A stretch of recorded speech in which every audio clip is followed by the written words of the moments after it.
আমরা ওই কানাইয়ের জন্য অপেক্ষা করবো না, দেখে আমরা চলে যাই। হ্যাঁ, প্রত্যেক দিন এসে দাঁড়িয়ে থাকি, কানাইয়ের আসার কোনো নামই নেই। আজ সকালবেলা রেগে গেছে। ও মা, রেগে গেল তো কি হয়েছে, তাকে ছাড়া তো চলতে পারবে না তারা, তাকে না নিয়ে কি যেতে পারবে গো?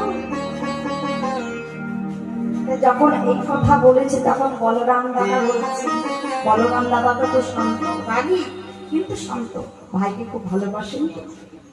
বলছে, এই শ্রীরাম, শ্রীরাম রে, তুই রাগ করছিস কেন?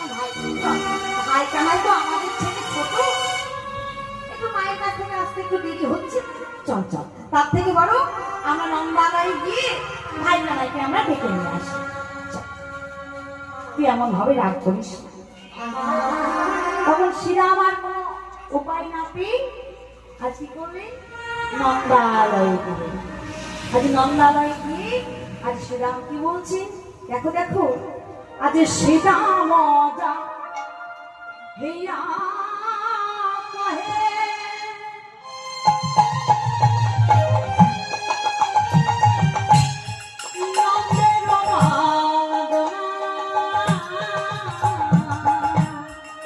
ওয়াদি শ্রীরাম যাইয়া কহে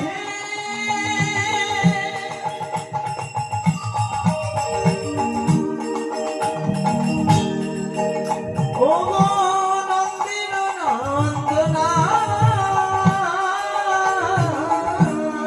শ্রীরাম মজা হেয়া